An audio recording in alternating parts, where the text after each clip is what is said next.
Gálatas 6, versículo 9.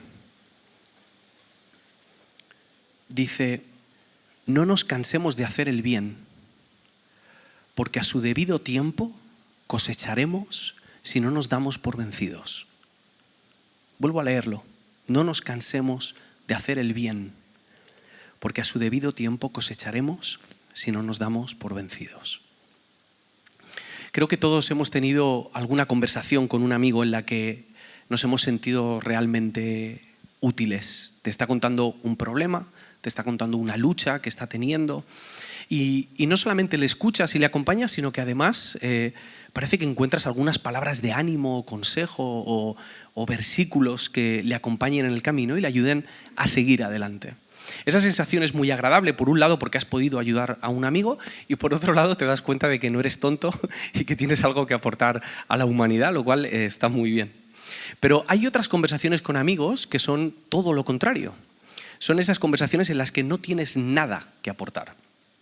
Te están contando un problema, la historia se va complicando, te vas dando cuenta de que el asunto es más serio de lo que parecía y llega un momento en el que dice una frase o un tipo de frase que te hace darte cuenta de que vas a tener poco que aportar en esta situación. Esa frase es tipo, ya no puedo más, estoy muy cansado, voy a dejarlo. Cuando escuchas esas frases te das cuenta de que has llegado tarde. Se ha rendido con su matrimonio o luchando por su integridad o se ha rendido en el proceso de perdonar a alguien o de restaurar una relación familiar o ya no puede más con sus responsabilidades o, en el peor de los casos, se ha rendido y ya no quiere seguir a Jesús. Se ha cansado de hacer el bien. Ya no quiere, como dice el apóstol Pablo, pelear la buena batalla. A veces cuando la conversación llega a ese punto, lo único que me queda es decirle si puedo orar por él. Y lógicamente la persona no te va a decir que no, si es creyente, pero a veces notas que no quiere que ores por él o no quiere que ores por más fuerzas. No quiere que ores por una solución ni por perseverancia para seguir, porque está tan cansado que prefiere que termine todo. Se ha rendido. Creo que el texto en el que vamos a reflexionar hoy es para dos tipos de personas. Primero, para los que os habéis rendido o estáis a punto de hacerlo. Estáis cansados de insistir en algo que parece que no tiene una recompensa. Y quizá no sois muchos los que estáis justo en esa situación tan crítica, pero es necesario que recordemos este pasaje. Hoy no es la mañana para hacerse el chulito. Hoy no es la mañana para hacer que eres Superman y que no te pasa nada. Todo lo contrario, es la mañana para reconocer que te has rendido o estás a punto de hacerlo. Por otro lado, creo que hay una mayoría que quizás se ha rendido y no se ha dado cuenta. Y si es así, es importante que retomemos juntos esta lucha, porque cuando te cansas de luchar contra la corriente y te rindes, nunca te quedas en el punto en el que te rendiste. La corriente siempre te va a llevar a algún otro lado. Normalmente te va a llevar a un lugar en el que probablemente no quieres estar. Uno no se rinde sin más, uno se rinde a algo o a alguien. ¿Cómo podemos saber si nos hemos rendido ya? Y si nos hemos rendido, ¿cómo podemos recuperar la confianza para perseverar? Quiero que leamos el mismo versículo, pero con algo más de contexto. Vamos a leer desde el versículo 7. Gálatas 6, versículo 7 dice, no se engañen, de Dios nadie se burla. Cada uno cosecha lo que siembra. El que siembra para agradar a su carne, de esa misma carne cosechará destrucción. El que siembra para agradar al Espíritu, del Espíritu cosechará vida eterna. No nos cansemos de hacer el bien, porque a su debido tiempo cosecharemos si no nos damos por vencido. Por lo tanto, siempre que tengamos la oportunidad, hagamos bien a todos y en especial a los de la familia de la fe. Este párrafo me resulta curioso porque si tú estás hablando con un amigo que está a punto de rendirse, yo creo que casi todos le diríamos algo muy parecido a una frase motivacional. ¿no? Tipo, vamos que tú puedes, no te rindas, o alguno de esos versículos motivacionales, somos más que vencedores, si esperas tendrás fuerzas como las águilas. Esas son las ideas que nos vienen. Pero Pablo no está escribiendo una cita de autoayuda, no nos va a dar un cliché para animarnos, así que antes de llegar a ese no te des por vencido, dice algo que ninguno de nosotros le diría a un amigo a la hora de animarle en un momento así. Dice, no se engañen. Si quieres mantenerte firme cuando estás a punto de rendirte, hay una mentira, según Pablo, que tienes que reconocer antes. Y esa mentira es propia. Puede ser que en algún momento te la contase alguien. Puede ser que la hayas visto en los demás. Pero ahora esa mentira es tuya. Tú has decidido creer algo. Y la mentira es esta. No se engañen, de Dios nadie se burla. Dicho de otra manera, si piensas que estás engañando a Dios, te estás engañando a ti. Quiero matizar algo. Nosotros normalmente asociamos la burla con la blasfemia, ¿verdad? Las faltas de respeto, cuando en algún medio de comunicación se ríen de la fe o de Dios, o tu vecino lo escuchas utilizando el nombre de Dios en vano. Pero el tipo de burla al que se refiere Pablo no tiene ese matiz, sino tiene el matiz de esquivar o de timar. Pablo está diciendo, nadie esquiva a Dios, nadie engaña a Dios. Y además va a hablar de un tipo de engaño muy concreto. No se engañen, de Dios nadie se burla, cada uno cosecha lo que siembra. Es decir, aquellos que esperan cosechar lo que no han sembrado, creen que engañan a Dios, pero se están mintiendo a ellos mismos. Por ejemplo, si esperas cosechar tranquilidad financiera, pero gastas sin pensar, tu carrito de la compra en Amazon es inmenso, no paras de pedir préstamos e ignoras a los más necesitados, estás intentando burlarte de Dios, pero en realidad te estás engañando a ti mismo. Si quieres cosechar paz interior, pero pasas el día discutiendo en redes, buscando noticias que te enfaden, sin buscar a Dios en un lugar tranquilo, estás intentando burlarte de Dios, pero en realidad te estás engañando a ti. Si sueñas con casarte y tener un matrimonio sano y duradero, pero eres una persona inestable, vas saltando de pareja en pareja y no dejas que Dios trabaje en tu carácter, estás intentando burlarte de Dios, pero en realidad te estás engañando a ti. Y aunque parezca que no tiene nada que ver, Pablo relaciona esa mentira con nuestra fortaleza para no darnos por vencido. Si pasamos por alto este engaño, si ignoramos la capacidad que tenemos de mentirnos a nosotros mismos, cuando llegue el momento de mantenernos firme, nos rendiremos. Sé que puede resultar un poco desalentador y deprimente tener que escuchar esto cuando estás a punto de rendirte. Pero en realidad estas palabras de Pablo están llenas de gracia. Porque cuando tú estás cansado, lo primero que necesitas no es un eslogan de autoayuda. Lo que necesitas es una verdad que te despierte. Una verdad que te haga ver la realidad. No se engañen, de Dios nadie se burla. Cada uno cosecha lo que siembra. El texto sigue diciendo, el que siembra para agradar a su carne, de esa misma carne cosechará destrucción. El que siembra para agradar al Espíritu, del Espíritu cosechará vida eterna. Pablo insiste en esta idea de sembrar y cosechar e introduce dos palabras nuevas para extender este mensaje, ¿no? Nos presenta a dos personas, la carne y el Espíritu. El Espíritu es el mismo Espíritu de Dios, el Espíritu Santo dentro de nosotros. Es el Espíritu que nos impulsa y nos capacita a vivir como Jesús, a vivir una vida real, a vivir desde nuestro verdadero yo en Cristo. El Espíritu Santo nos recuerda que somos sus hijos, que lo tenemos todo en Él, nos empuja a vivir nuestra verdadera vocación, nos insiste en que perseveremos en la misión por amor a Dios y por los demás. Eso y mucho más es lo que hace el Espíritu Santo dentro de ti. La carne es todo lo contrario. Es nuestro yo roto, sin Jesús.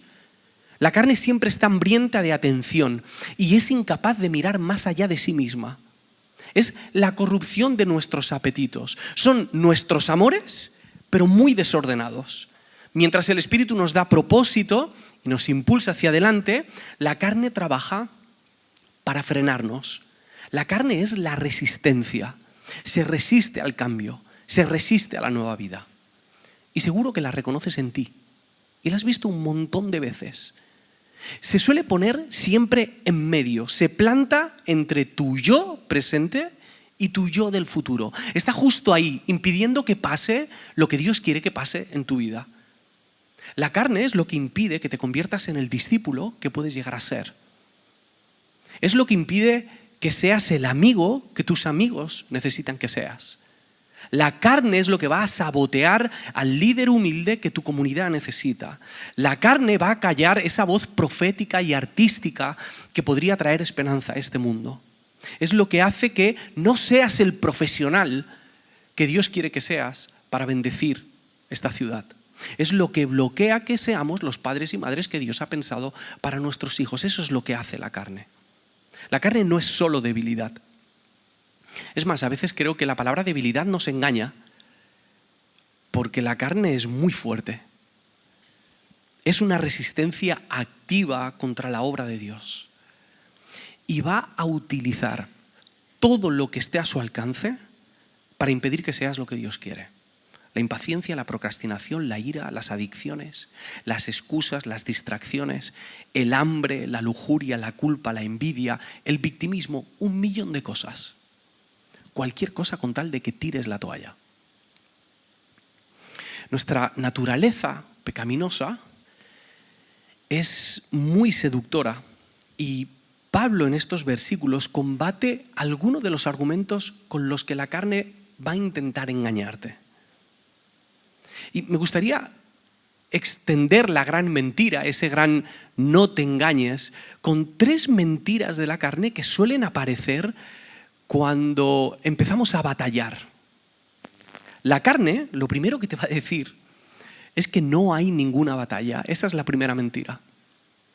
Te intentará convencer de que no hay nada por lo que luchar. Y nuestra cultura del yo se va a ocupar de vendernos esa mentira todo lo que pueda. Quiero citar un párrafo del libro Vivir sin mentiras de John Mark Comer, en el que dice esto. El filósofo Charles Taylor escribió sobre cómo Occidente pasó de ser una cultura de autoridad a ser una cultura de autenticidad.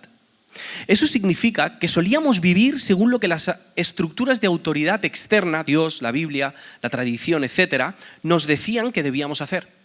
Pero la mayoría de los occidentales vive según lo que su interno yo auténtico, entre comillas, quiere hacer. Antes éramos conscientes de la batalla interior que teníamos. Hay un yo espiritual que debía luchar contra ese yo carnal, por nuestro propio bien y por el bien de los demás. Hoy nos han convencido de que el conflicto interior entre la carne y el espíritu no existe, como si fuese una patología del pasado. Es un error del sistema antiguo, es algo que le pasaba a nuestros abuelos y a nuestros tatarabuelos. Pero nosotros ya no tenemos por qué seguir con esa lucha.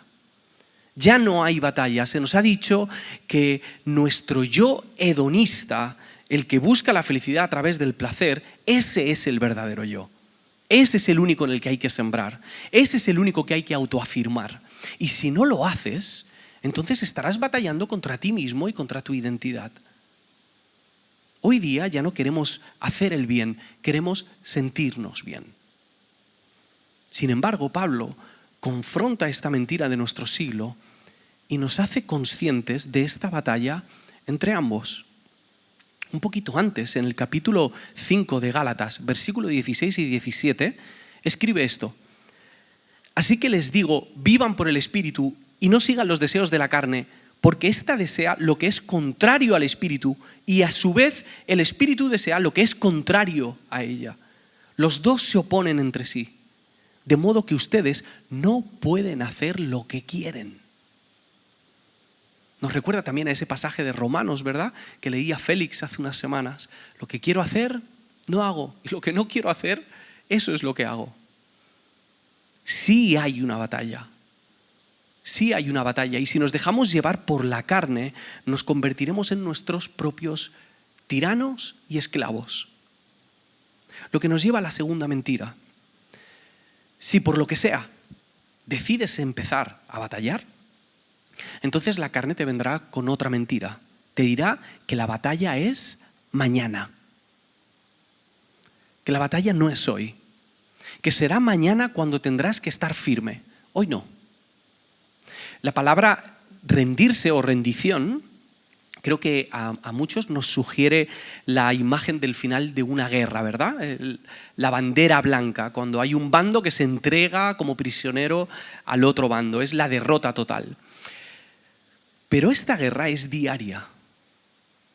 En esta guerra cada día podemos ir haciendo pequeñas rendiciones que no nos hacen sentir el dolor y la frustración de haber perdido una guerra. Pero sin darnos cuenta, esas pequeñas rendiciones nos van a llevar a una pérdida total en el futuro. Cometemos el error de creer que la carrera se gana en los últimos 10 metros. Pensamos que las pequeñas victorias diarias no son victorias porque no saben a victoria, saben a disciplina, saben a responsabilidad, saben a sacrificio. Y pensamos que las pequeñas derrotas diarias no son derrotas porque no saben a derrota, saben a alivio o a placer. Pero si estás cediendo en la carne en tu día a día, ya te has rendido y no lo sabías. Ya ha ocurrido. Ya estás en camino de perder la batalla. La carne, para convencerte de que la batalla no es hoy, te hará creer que los ataques de ira que tienes o el problema con el chisme o tu victimismo son una vía de escape que hará disminuir esa presión que sientes cuando estás en la batalla. La carne se muestra como falsos descansos, alivios momentáneos, a veces incluso razonables para poder tomar fuerzas y poder seguir en la batalla. Y te va a decir frases como date un respiro, te lo mereces, después lo compensas, o no seas tan radical contigo mismo. ¿Cómo nos mentimos a nosotros mismos? La carne, la naturaleza rota, nos vende una versión muy pobre de la libertad. Te dice que puedes hacer lo que quieras, pero no te avisa de que si usas tu libertad para hacer lo que te dé la gana, mañana ya no serás libre de hacer lo que realmente necesitas. Porque serás esclavo de las decisiones hedonistas que tomaste ayer. Ayer mentiste para salir del paso y hoy tendrás que volver a mentir para sostener tu historia. Ayer cediste a la lujuria y hoy no serás capaz de mirar a la gente con pureza. Ayer escogiste el chisme como desahogo y hoy no vas a poder recuperar la confianza de los demás. La carne quiere desconectar la causa y el efecto, el ayer y el hoy. Pero Pablo dice que esta batalla es diaria. Esas acciones no son un alivio, no son acciones aisladas, son semillas. Son cosas que siembras, que se convierten en una deuda que va a traer o destrucción o bendición. Es más, para muestra un botón, gran parte de los problemas que estás enfrentando hoy son por las cosas que sembraste ayer. Como dijo Jesús, el que practica el pecado es esclavo del pecado. La batalla no es mañana, es hoy. Y si decides batallar a diario, la carne va a tener otra mentira preparada. Te dirá que tus acciones no tendrán ni consecuencia ni recompensa. Por un lado, te persuadirá de que puedes vivir para la carne y cosechar en el espíritu, lo cual es absurdo. Que podrás hackear el sistema, tú sí vas a lograrlo. Tú sí vas a ser esa persona que puede hacer lo que quiera y aún así obtener el premio que Dios ha preparado. Te va a susurrar que puedes combinar el pecado y la piedad, de que puedes tener la porción exacta y justa de placer y además la porción de gracia necesaria para disfrutar de su salvación. Te va a intentar convencer de que no hay consecuencia. Y por otro lado, te va a susurrar lo contrario, que da igual cuánto tiempo siembres en el espíritu, que no hay fruto, que no merece la pena. Te convencerá de que la oración es inútil, de que Dios se ha olvidado de ti, de que vivir la misión no cambia nada, de que hacer justicia no da fruto. Te dirá que leer la palabra no tiene ningún sentido, estás perdiendo tu tiempo. Y amar a tus enemigos, eso es ser tonto, porque ese amor no va a venir de vuelta. Pero Pablo firmemente nos recuerda en el versículo 9, no nos cansemos de hacer el bien, porque a su debido tiempo cosecharemos si no nos damos por vencido. Ahora, ¿cómo podemos perseverar en esta batalla? En la práctica, ¿qué podemos hacer para no rendirnos? Quiero mencionar un par de cosas. Una de ellas es para recordar y la otra para practicar. Y la primera es la más importante. Nuestra práctica va a depender de que recordemos lo siguiente. Tu carne ha sido crucificada. No te olvides de esto. Tu carne ha sido crucificada. Gálatas 5:24, un poquito antes, dice Pablo, los que pertenecen a Cristo Jesús han crucificado la carne con sus pasiones y deseos. Si eres de Cristo, tu carne ha sido vencida. Sé que parece que no, pero la realidad espiritual es que tus pasiones y tus deseos, tu yo roto, ese boicoteador que llevas dentro, ha sido crucificado. Nuestro conflicto con la carne no se podía solucionar con paños calientes. La lucha interior no se puede solucionar con negociaciones con la carne. La carne solo merece una cosa, ser crucificada y no consentida. Y eso es lo que Jesús hizo por nosotros. Tú y yo no podíamos crucificar nuestra carne. Jesús tomó nuestras cargas. Por lo tanto, esta batalla no se va a pelear con nuestras fuerzas. No es tu capacidad lo que te va a mantener de pie. Cuando estés a punto de rendirte, lo que te va a mantener de pie es la obra de Jesús en la cruz. Gálatas 2:20 dice, con Cristo estoy juntamente crucificado y ya no vivo yo, mas vive Cristo en mí. Y lo que ahora vivo en la carne, refiriéndose al cuerpo físico, lo vivo en la fe del Hijo de Dios, que me amó y se entregó a sí mismo por mí. Alguien ha pagado un precio para que nosotros podamos disfrutar de esa victoria del Espíritu sobre la carne. Y con la fuerza de esa verdad es que podemos llevar ciertas cosas a la práctica.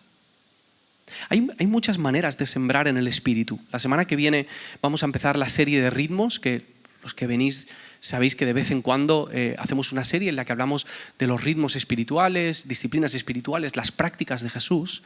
Y vamos a ver las próximas semanas algunos ritmos espirituales que específicamente nos van a ayudar a batallar con nuestra carne.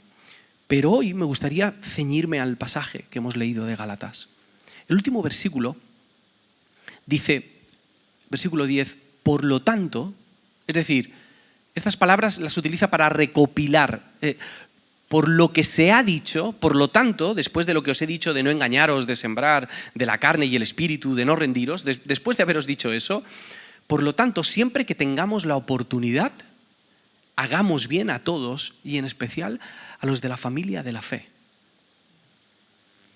¿Quieres vivir en el espíritu? ¿Quieres vencer la carne? ¿Quieres tener fuerza para no rendirte? Busca oportunidades para hacer el bien a los demás. La carne siempre encuentra oportunidades. Cualquier rato libre, cualquier imagen, sentimiento, cualquier provocación, cualquier cosa le sirve para desviarte de tu propósito. Siempre va a encontrar una oportunidad para que pienses en ti mismo. Por otro lado, la vida en el Espíritu nos va a impulsar a ser intencionales, a abrir los ojos y ver qué oportunidades hay a nuestro alrededor de pensar en los demás, de hacer el bien. Cualquiera pensaría que para vencer mi batalla interior lo que tengo que hacer es centrarme en mí y luchar por dentro en mi interior. Pero lo que propone el apóstol Pablo es que pensemos en los demás. Si quieres vencerte a ti mismo, piensa en el prójimo y hazle bien. Y no te canses. ¿Qué ¿Qué oportunidad tienes hoy de hacer el bien a los demás? Hoy.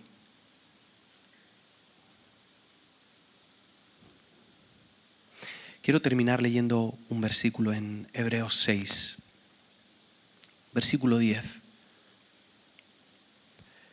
Porque Dios no es injusto para olvidar vuestra obra y el trabajo de amor que habéis mostrado hacia su nombre, habiendo servido a los santos y sirviéndoles aún.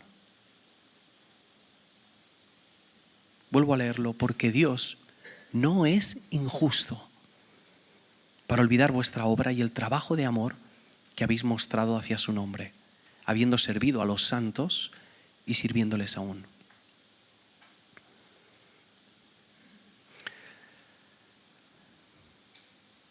No te rindas. Puede parecer que nadie te está viendo. Puede parecer que estás perdiendo tu vida haciendo el bien, que no va a ningún lado ninguna de las siembras de bien que estás viviendo. Pero el Señor lo está viendo. El Señor no quita sus ojos sobre ti.